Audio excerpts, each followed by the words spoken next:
Evening, guys. So, this evening I wanted to take a quick look at Moses' calling by the Lord. So, we'll just quickly take the first 7 verses of Exodus 7, which says, "Then the Lord said to Moses, 'Pay close attention to this. I will make you seem like God to Pharaoh, and your brother Aaron will be your prophet. Tell Aaron everything I command you, and Aaron must command Pharaoh to let the people of Israel leave his country. But I will make Pharaoh's heart stubborn, so I can multiply my miraculous signs and wonders in the land of Egypt. Even then Pharaoh will refuse to listen to you, so I will bring down my fist on Egypt. Then I will rescue my forces, my people, the Israelites, from the land of Egypt with great acts of judgment. When I raise my powerful hand and bring out the Israelites, the Egyptians will know that I am the Lord.' So Moses and Aaron did just as the Lord had commanded them.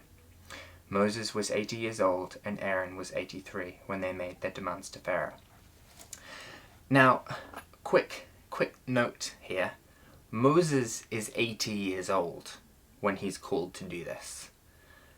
Now, the Lord wanted to deliver his people, and he called a man who many would consider to be, like, at least in those times, it's like, you're 80, man, congratulations on getting to 80 anyway. It's like, no, you don't start a new venture at 80, you're like finishing things off, you're settling down at 80. So God's not calling him to settle down, God's calling Moses now into a much bigger venture than just simply tending the sheep. He's now going to be helping to free the people and lead them out of Egypt. So what you notice then is in Exodus 4 verses 10 to 12, when the Lord speaks to Moses a little bit earlier on, he says, "But Moses pleaded with the Lord, 'Oh Lord, I'm not very good with words.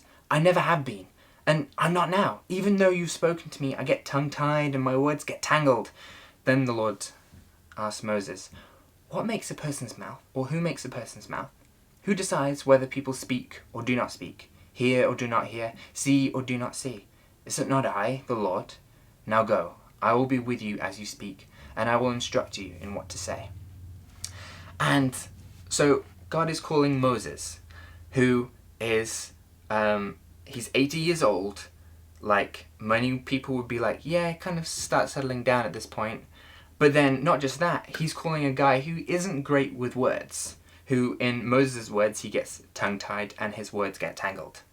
So this isn't a great orator that he's called to go and convince the Pharaoh. He's called a man who clearly the Lord is going to have to show his strength through Moses in order to free his people. And the Lord told Moses that he would be with him. And it's only because Moses protested and then refused, as we see then in verse 13 of Exodus 4, that you see the Lord's like, "Fine, alright, I'm going to send Aaron with you. Happy now? You can go." And it's then at that point where it's like, the Lord says, "Alright, you're unwilling? Fine, I'll get someone else to speak, but I'm getting you to go." And the Lord wanted to use an unlikely vessel to carry out his work. And like, you can sit here and be like, well, was God wanting to lose, to just try and show, yeah, I tried, but, it didn't really work.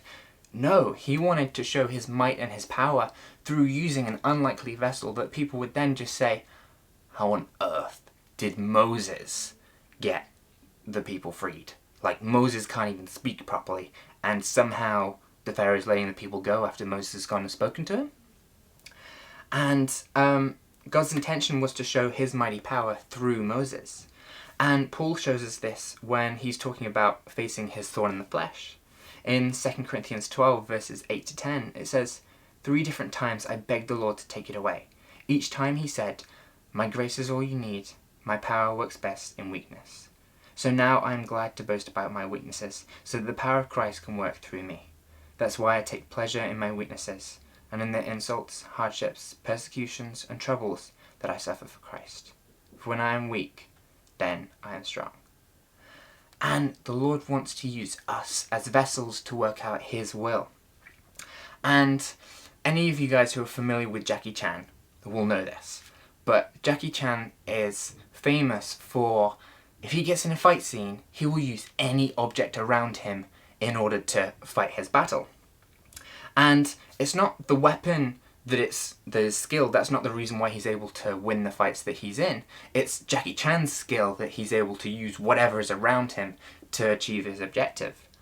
It's not because the chair is a great chair or the bamboo stick's a particularly strong bamboo stick, though the usefulness of the tool does make it more or less effective.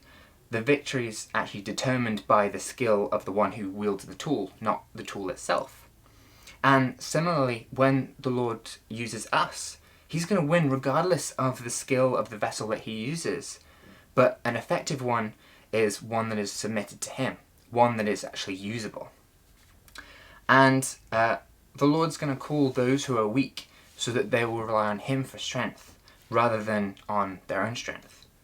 And when we submit to the Lord, he's going to use us as he wills to work in the world.